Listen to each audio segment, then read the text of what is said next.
Yeah guys, it's Ryan K, and recently I've been working on a remix for a label. Well, pretty much been doing it all week, and I thought why not show you some of the tips and tricks I've been using on this track that I use on pretty much all of my tracks. So without further ado, let's go have a look at the track.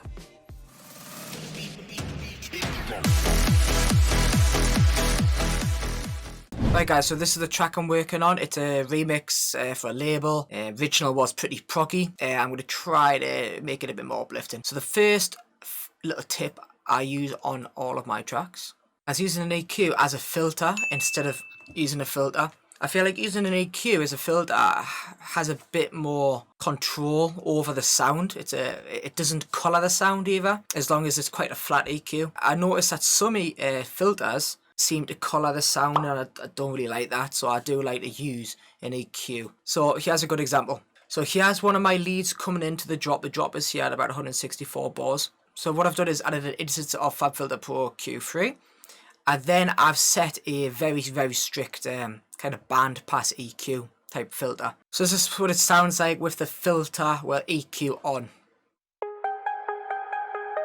A lot of the top end out completely and a bit of the low. So what I've done, I've automated the dry wet signal of the filter. I keep saying filter, EQ. So when it gets to the drop, the EQ is no longer there. It's a fully dry signal. So it starts off fully wet and then goes to dry. I find this a lot smoother. So have a little listen to this on its own first.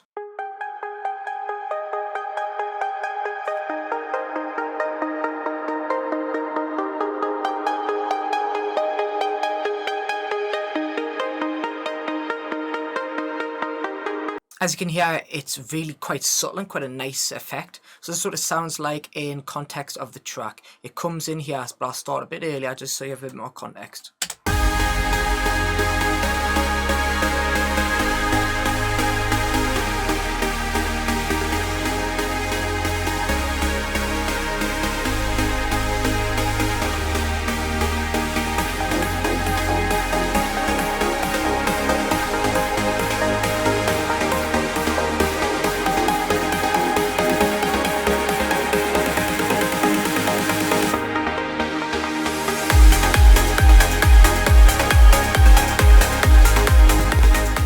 Very nice effect. Let's go on to the next one. So the next one involves adding variation to effects using automation again. So what I've got here is a pluck hit, and then what I'm doing with this pluck hit is I'm automating the LFO on it, so the ducking. So when it hits, first of all, there's no LFO. Then over time, a very short amount of time, the LFO is automated so it's fully wet, and then the sound becomes ducked, so there's an LFO effect. So again, if you're not too sure how you do that, all you do is on the channel just go on LFO here, right click, create automation clip. Fully left is not on, fully right is on, so wet. So this is what it sounds like in context. It's very nice just to blend the tail of the effects into the track. You'll see what I mean. I'll put that effect on now. It's here.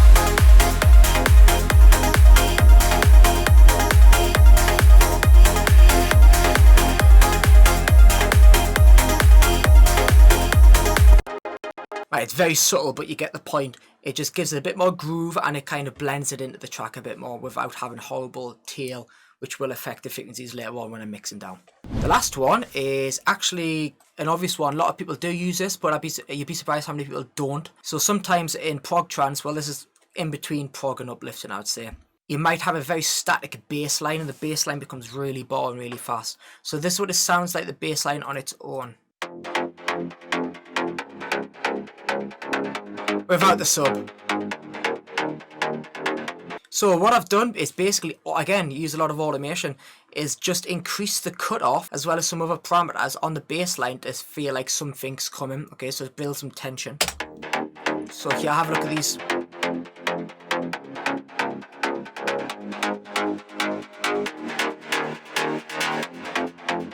So what I've done, okay, is use the modulation wheel Inspire to, as when I increase the modulation wheel, cutoffs increased. Now I haven't increased the cutoff by a lot because I don't want it increased a lot. That just sounded good. I've also increased the reverb.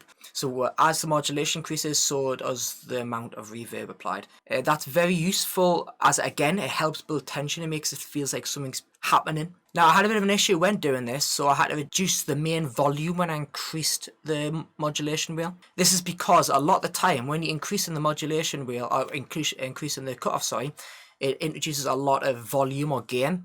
And I don't want that. I want the gain to stay level as when it has no cutoff increase.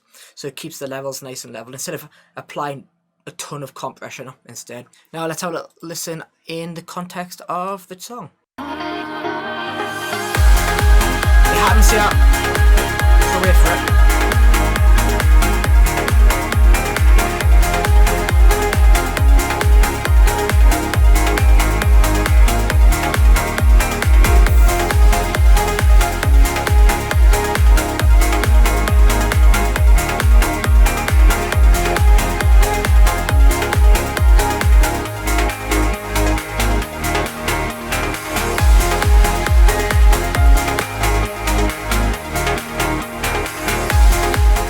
So as you can see, it introduced a bit of tension without you kind of it being obvious. That's the whole thing in production, in my opinion.